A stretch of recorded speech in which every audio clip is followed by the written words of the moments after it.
So say someone watches this video later and they go, oh, I wonder what her big difference would be in the stock market versus the real estate example, or is there one like super tip that jumps out of the top of your head that you would want to make sure that people did know?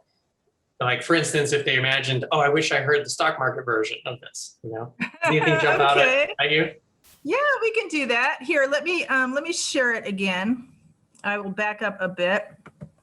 So again, with your stock market, you have a vision and you have intention. So let's say eventually you want to have a portfolio of $1 million. That's one of these bullets here. You're going to budget for it. Of course, that's the same. Choose a model. So between choose a model and evaluate, well, there is a model called coattailing. Coattailing is you pick your favorite investor and you just ride his coattails, and it could be Warren Buffett. Warren Buffett's trades are public. We all know what Warren Buffett is buying. He's the #1 trader probably in the world right now. So it's posted, apparently he is such a large trader in the stock market that he is required by the SEC to be posting publicly what he's doing because he influences companies. So you can ride the coattails of an investor. You can be searching only for new technologies. You can be searching only for small cap stocks. You could say, I'm only going to invest in what they call blue chip stocks. The stocks that you look at, the history of them is long and strong, and they're going to make you a pretty solid return year after year. That's pretty safe, I would say. So that's the model you're going to pick is, how am I going to decide? What I teach is how a person evaluates a company. So I teach you how to evaluate a company. There's like a 10-step process for evaluating a company. I don't teach coattailing. That wouldn't be that hard to do though. If you would like to do that so that you don't learn how to evaluate the companies and you let Warren Buffett do it for you, that's fine. That's your choice. So the buy, there's nothing special about the buy. I would just say always buy long.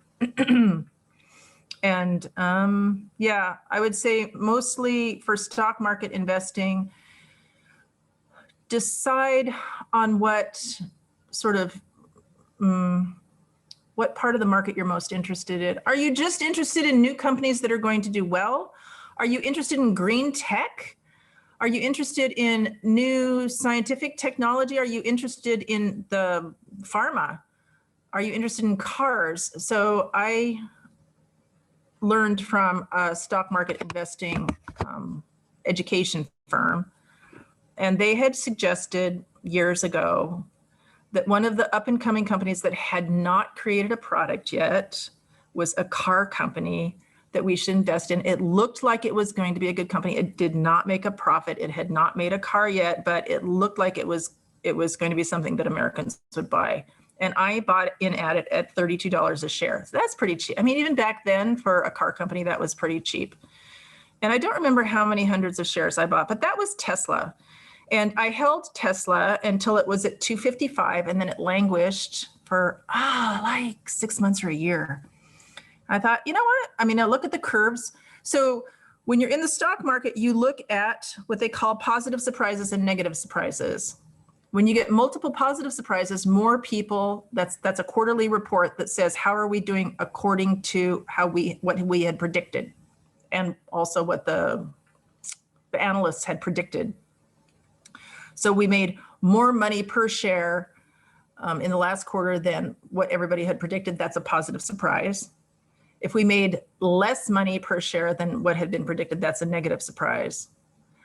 Many people pull out when they start getting negative surprises in a company, and many more people buy when you start getting multiple positive surprises in a company. So that's one way of evaluating.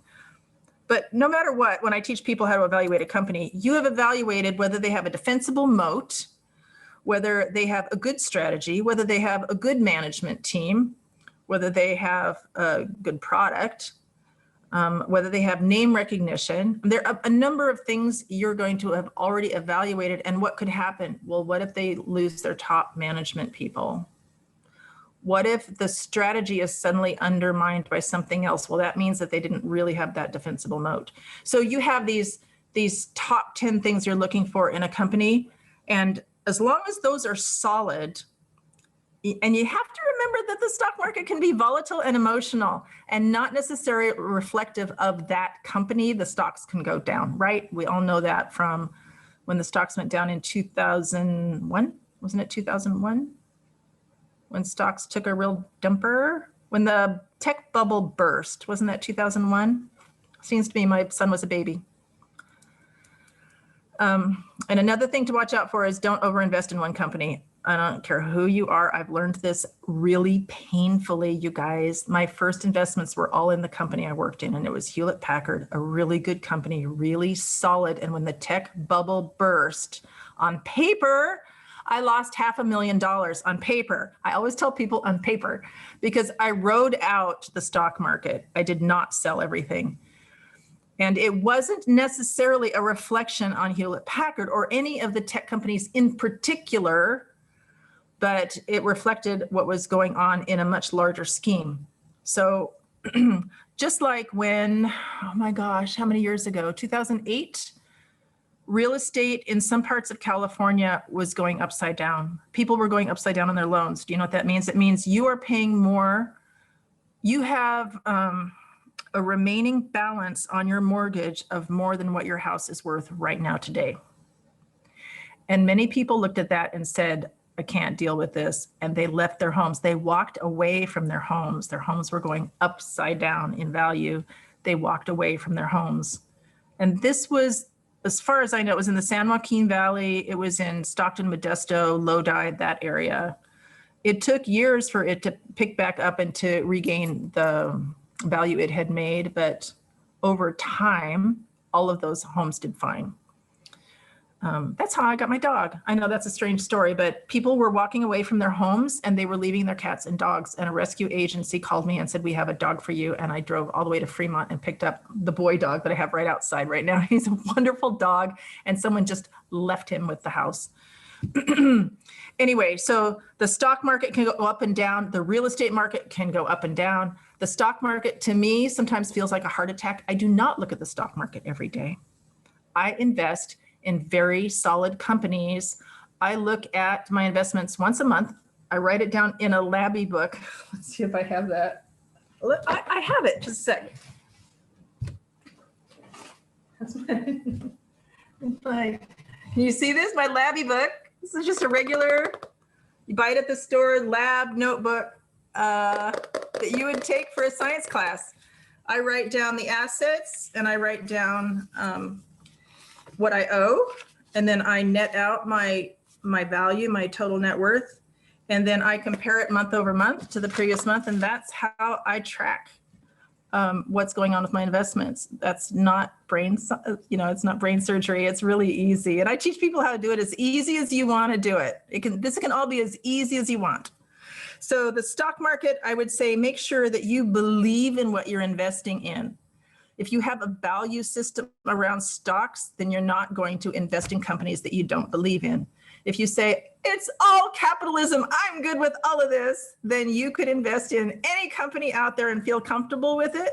Bully for you. There are companies I would definitely not invest in, like the tobacco companies. It's just, it's not going to happen. But so make sure you believe in who you're investing in, and either through, you could do coattailing. You could go off another investor who's clearly been doing this a long time and knows what he's doing. Or you can do your own homework and learn how to evaluate a company.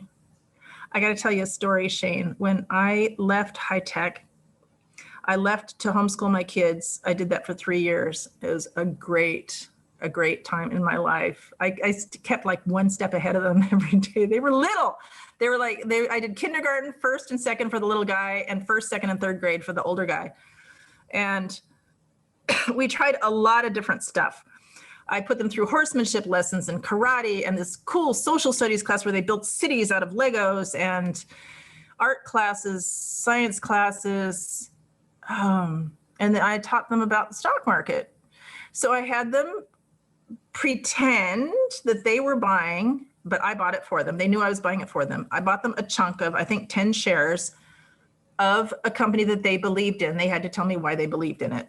So one son bought Del Monte and the other one bought Buffalo Wild Wings. And then we made a little chart and we followed the lines in the stock market of what was going on with their stock. And after about, I don't know, 6 years, I told my older son, I said, honey, I need to buy you out because your Buffalo Wild Wings is doing really well. He said, okay, Mom. So I bought him out.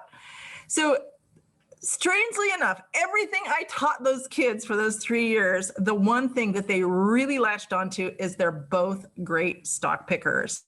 And I can even ask the 18 or 20-year-old now, what's a good up and coming stock? And they know the really cheap stocks. And I've invested in a couple of them. These guys know what they're doing. Oh my goodness. I hope to bring them onto one of my workshops one day and show me what they're doing.